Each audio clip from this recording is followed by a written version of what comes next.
We're looking at who we are and where we're going to.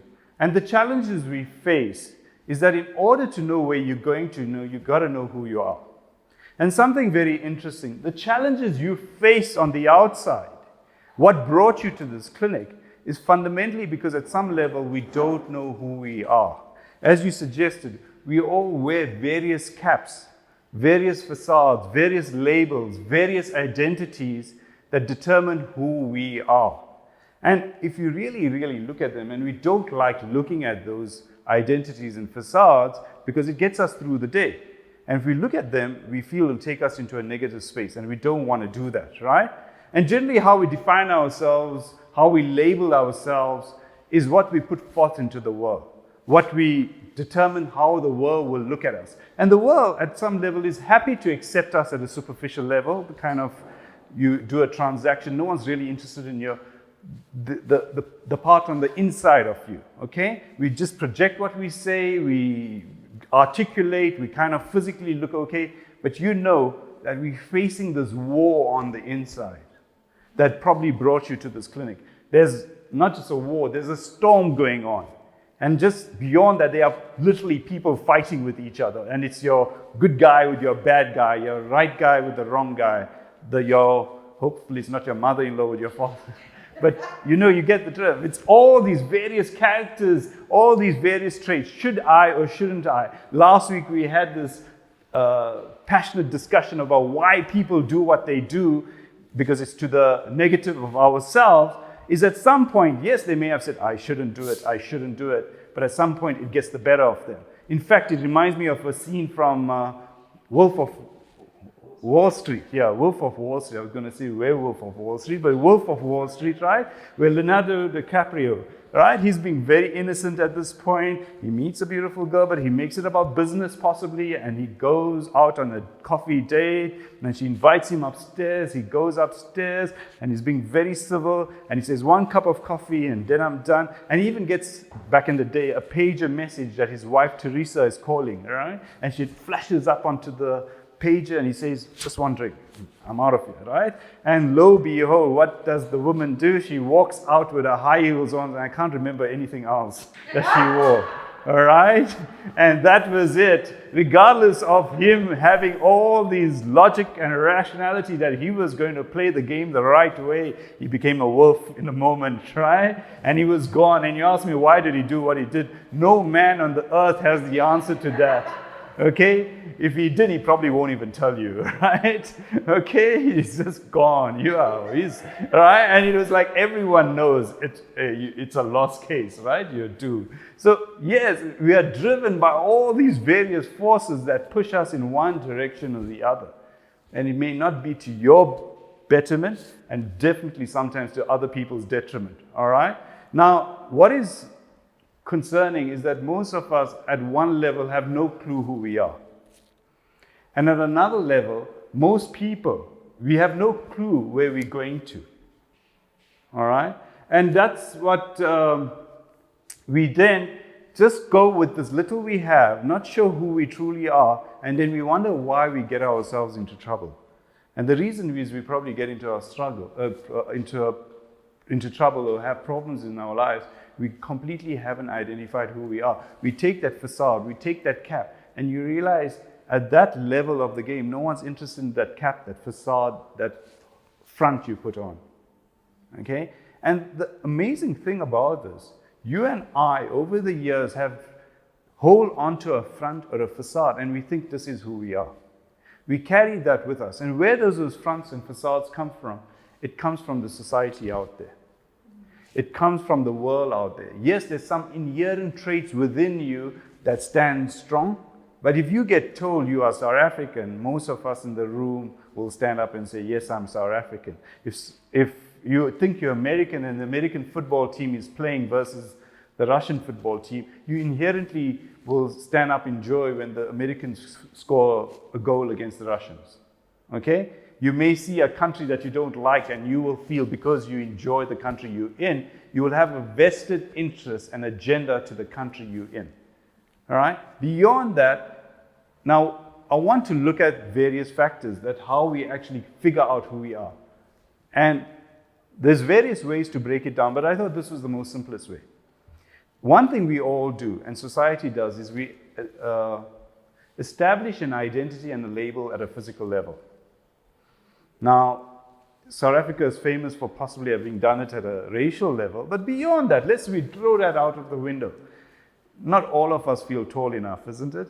Guys or girls, right? We could do it a few more inches, right?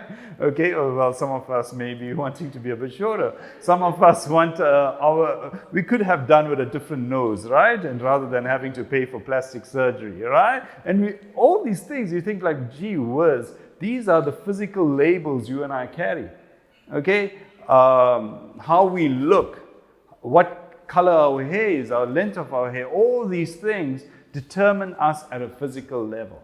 And as much as you say that doesn't bother me, it doesn't bother us, right? So we all at some level identify with our physical being. We spend hours every day training out in the gym, running miles, restricting our eating, whatever you and I think that will make us feel physically better. And you and I carry that physical labels. And what you might say that's got to do with you being here. At some level, if you feel physically unattractive about a certain quality, when someone leaves you, rejects you, abandons you in terms of a relationship, what is the biggest thing that comes to mind? I wasn't good enough. Sometimes that's why it's interesting, you hear this, that some people say maybe they cast it more towards females. I need to feel special. One wonders to what extent it's about being made to feel I'm physically special. And men, you got to go put them on that pedestal and that platform and say, you are the knight in shining armor. You are my dragon slayer. You are my demon killer. You know, you go down in the middle of the night and check what's happening rather than phoning the security company to figure out who's kind of breaking in. Right? And he feels so under pressure because he's got to be good enough, you know. You understand what I'm saying? And all these challenges, these insecurities come through at a physical level. And then what's interesting, 200-300 years ago, in terms of who are you, it would have probably been a physical identity. And why? Because at some level, much work, I won't say all work, was at a physical level. You were a blacksmith or you were a fisherman. It was a physical activity. You kind of learned at a mental level much stuff, but you didn't necessarily focus on mental intelligence. If you saw a ship at sea and you couldn't see it anymore, as far as you were concerned, it fell off the edge of the earth, right? Dragons had caught it, or if you were just an optimist, the guys were hanging out with mermaids for the rest of their lives, you know, right? If a woman was very intelligent and articulate, God, you know, she's a witch or something, in the ancient culture, right? If a man was intelligent, oh, one wonders, right? You understand what I'm saying? So it was all at a physical level. If we didn't understand it logically and rationally, we accepted magic. We accepted mystery, mysticism, miracles as part of our life. Nowadays, we've got no time for those things. Everything has to be logical and rational. And what's interesting, we have now gone into a more mental world. It's no more about maybe I'm physically attracted. You've got to have, if you meet someone, you've got to connect at a mental level. You've got to agree on politics. You've got to agree on the football team, right? You've got to agree on food you like. You've got to connect. Because we have wired our brain more at a mental level. We are demanding more mentally. You've got to feel that logical, rational connection. Now, remember, a medical doctor colleague of mine describing post-graduation that he had met a young woman, well, at that time, right? We were all young. And he said that, and I was curious, maybe I was, or not yet a psychiatrist, like what made you decide this woman was the one? He says, because I just want someone I can converse with, and I find I converse with her for hours. So at a logical and rational level, that was what he was wanting, you know, and it wasn't about maybe physical attributes, maybe that played a role, obviously, mental attributes. He didn't necessarily go into, I gotta feel that emotional connection. He didn't even mention that, you know, it was like, gotta have a conversation, and different people, different levels. And there again, and that's what probably definitely brought you to the clinic, is at some level mentally we're not feeling adequate. We're not feeling complete. We're not feeling fulfilled. Let me say this to you. If you're here at this clinic The world didn't listen to your logic and rationality. You may have had, let's take it down to relationships and even to work. Let's talk about relationships. You may have had the logic that given the nature of the relationship, that my partner and I will be together till death do us part. Okay? I guess if you're here for a relationship, that's not the other person broke the contract. You agree? So what has happened is the world, life, the person didn't listen to your logic and rationality.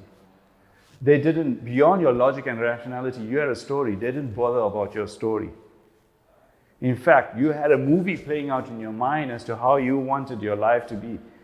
They didn't just drop your movie. They took it and threw it into the nearest river.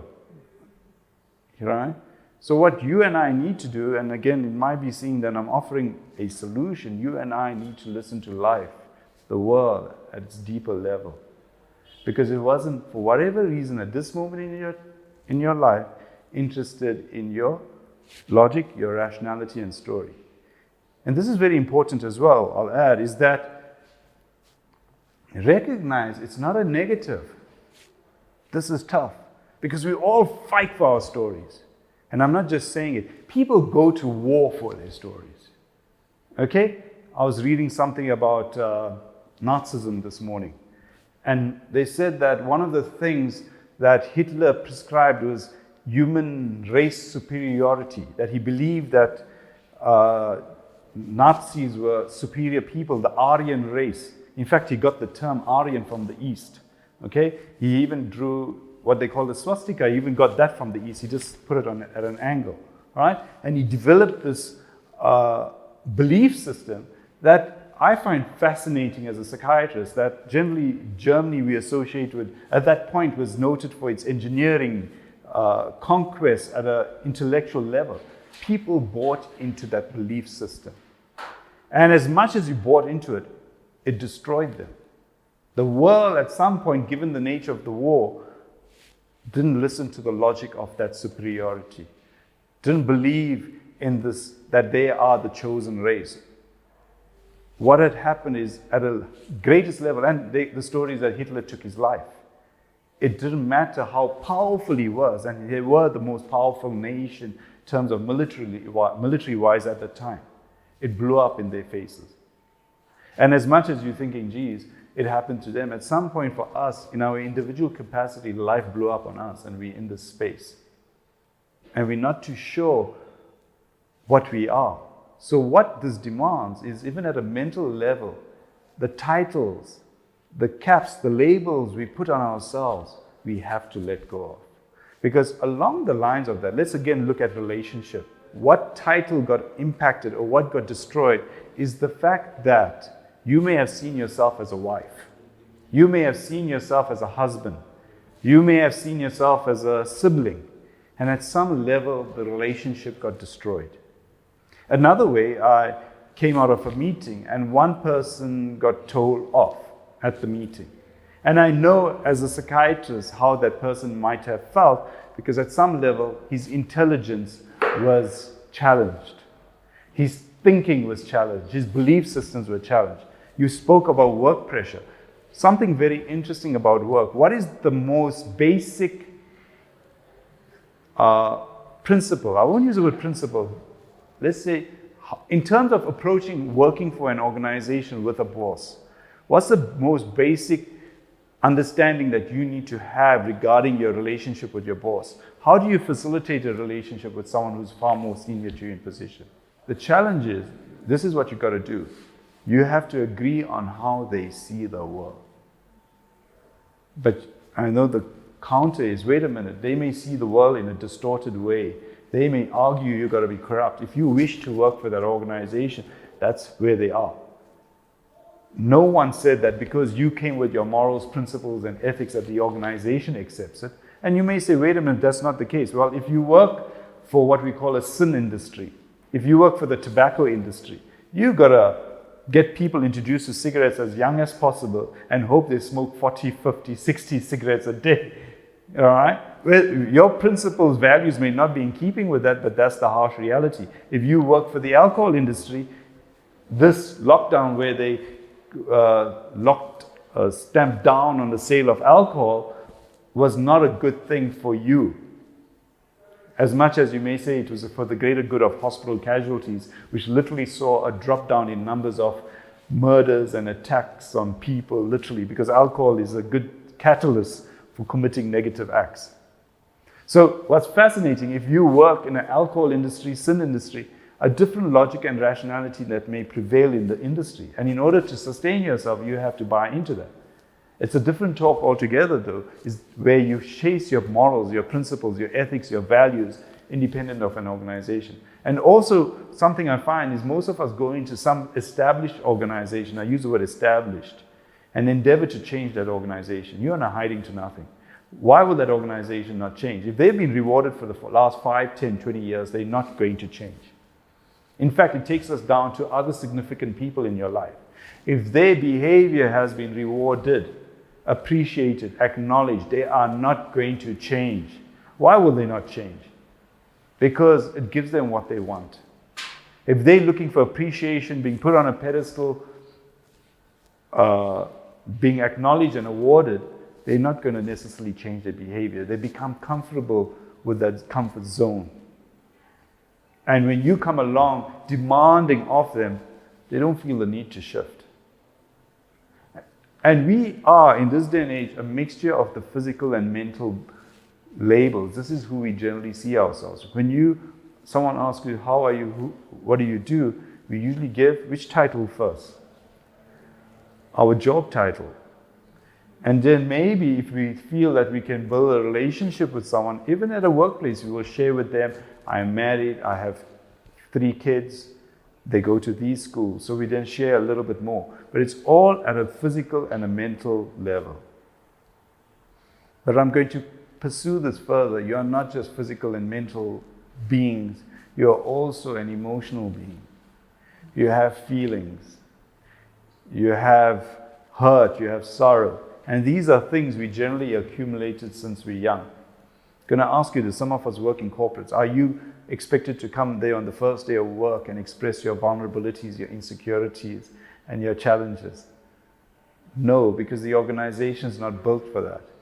They don't go that deep. We don't address the fundamentals of what we are as human beings.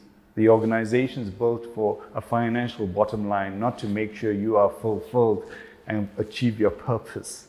Okay? Because some of the things it does, it may be even underhand. All right? It's not necessarily in keeping with an emotional being. And you and I are so much more than what we may make ourselves out to be. And that emotional being that you are, you're probably for the first time addressing it today. Why do I say that? Because once you come into a facility like this, it's not about, well, we make sure you're physically healthy. We work on your mental and emotional states, because those are where we have to dig deep. This insecurities, the vulnerabilities, the incompleteness you and I feel at some level comes across emotionally. Because when someone rejects us, abandons us, absconds, separates from us, divorces us, we feel it at an emotional level. We feel that we are incomplete, unfulfilled, inadequate. And we carry that emotional baggage with us at the deepest level. You understand?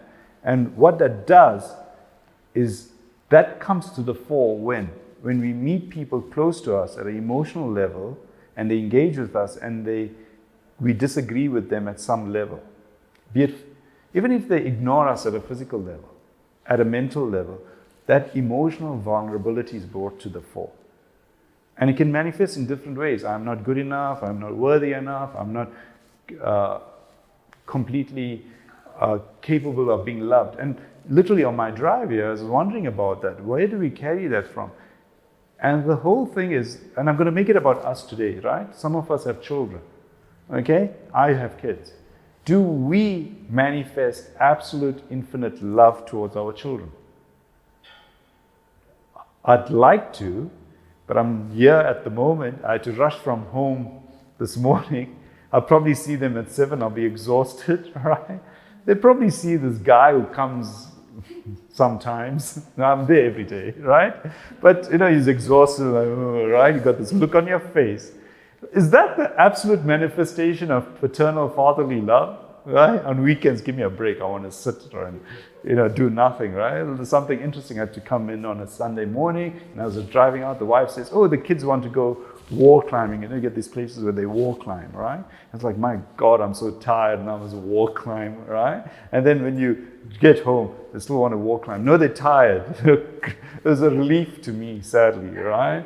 Okay? And the whole point I'm getting at is like, yes, I'd love to be there. And you think you work so hard so you can kind of provide for them, but that's the survivalist mentality. In this day and age, kids are demanding more. You as a parent may be demanded more of. It will be amazing when your kids are grown up, what kind of role they will have to play. As much love as you have to give, you can give still infinite more love. Absolute unconditional love. We all come from places, interestingly enough, of inadequate love generally, not absolute love. And we may, not that it's about blaming anyone, your parents might have been in a complete survival zone where they had to work from 4 in the morning till 8 at night. Dad was this figure leaving in the dark of night for work and coming back late at night and just what's for dinner and eat and go, right? And on weekends he slept way through and got off. So he was never in the picture, right? Once you're a grown man, he might phone you, "Hey, hi," and you're like, "What's this? Like, why are you trying to develop an emotional bond? You don't even accept it." And his justification of the survival mindset made you recognize that's how men have to be. And sometimes, interestingly, who is the best picture of, they say, who you marry or fall in love with? Your father. And sometimes, interesting, taking that into account, is your father then has to be this aloof, unavailable, unattainable person. What's the problem with marrying that aloof, unavailable, unattainable person? He actually is going to be unavailable and unattainable. Forget the aloofness even. You actually set yourself up sometimes in this day and age, not about your dad, for failure, because that's what you assume love is. You understand? And like, even at a male level, men who marry, they say, marry a picture of their mums. Why? If she was this headstrong woman, right? And I've seen this in a few cases. And it'll be interesting, the male will say, "I want someone who can take me on." And as much as it says it and, can meet me, I know what it's fascinating, the underlying message is that their mums was like this matriarch in the house, really ruled the house. And as much as they then end up in the relationship, sometimes it becomes a bit challenging because then it becomes about control. Right? And it's interesting, I actually attended a seminar once, right? And it was about couples therapy. And most of the men were reluctant to provide input into relationships, right? As can be the case because all men want to be macho, stronger, and all those nice things. And one guy eventually volunteered because they asked, how was your mom in your relationship? And he said there were 2-3 things to take away from this. He said she was controlling. And the way he said it was like as if he was being strangled. He squeaked a bit. All right? And then the facilitator immediately said, "Oh, is your wife like that?" And we heard a voice from the opposite side of the room shouting out, "I'm not!" And everyone just cowered, especially the men thinking, "All right, there's the answer." You in, guy, you down that path, right? Okay? No one even knew who his wife was because they split them all into groups and we know, right? It was obvious. Amazing, right? It was like, wow, this is straight out of a psychology textbook, as much as we say we are not, we are. And what we're doing today is introspecting. We're going deeper within ourselves. We don't like doing that because you have to face up to the good and the bad, the right and the wrong. And that's at that emotional level. And that's where the war is. That's that currents and that tidal waves which are flying, or the winds, they speak of winds that are flying, that's all going on within you. And then let's take it to a far more deeper level, which might be seen as, some will call it your soul, your spirit, your consciousness. And if you look at that at its deepest level may have no identity. Because that's something interesting about, if you look at the physical, mental, and emotional, that is caught up in time and space. At this time of the day, you may be tired, it's the afternoon. So emotionally, you couldn't be as depressed, hopefully, as you might have been in the morning when the thoughts were racing through your head as to who is doing what, where, how. And as you go through the day, you may get tired and find, okay, I'm a bit more settled. But we then change to the morning where physically we may feel more fresh, or mentally your mind is more strong, and emotionally you are ready for the day. So even that can shift. But what's interesting about that spiritual or that conscious is it's constant. And that's, at that level, it is not caught up in time and space. In fact, by theory then, it isn't part of time and space, because when you leave this planet, your body obviously deteriorates, mentally you're no more there, and emotionally we assume your emotions are gone with it. But the one thing religious theory or spirituality claims is you take that spirit with you. And I'm not just talking about it as a spirit per se, it's your legacy, your purpose, your meaning that you leave behind. You carry your spirit. When we lose people close to us, their spirit, their energy is something we still resonate with. Sadly, because of COVID, I know all of us might have lost people close to us, right? And I lost a friend, right? He was 54 years old. And it was sad. I sent a message to his son. I watched the funeral on Zoom, as we do. And then a month later, because I know lots of people calling, I called his brother. And as one of the things I did was recount the positive memories. And then I could hear him sob at that moment. And I was, gee whiz. And the whole thing is, it was still so fresh. His energy, his spirit was so fresh, And I said he's a friend because sometimes we would be involved in certain meetings together, and I would know that he would share a similar view to what I did. So there was always someone I could rely on that would have a similar outlook to how I saw it. And it was, in fact, uncomfortable even for me that he's not there anymore. And it's not like you're thinking of a guy in his early 50s you will lose, and lo and behold, he passed. And as much as it was about, and it's not about his physical or the mental or the emotional, it's that spirit that we miss at that deepest level. But we hold on to that. That's what we hold on to. So there, if you take it, what I want you to do with this is, in order to understand who you are, is recognize the physical labels you hold on to, the facades, the mindsets you hold on to, which probably brought you here, the emotions you're holding on to. And I tell you, most of the emotions we're holding on to are negative ones. Depression, anxiety, anger, frustration, irritation, is to let that go. And I'll explain how to as well.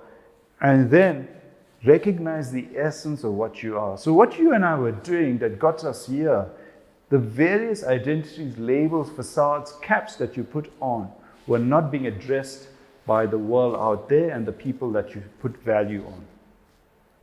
And we end up in this negative space. We need to redress who we are, look at ourselves differently to move forward.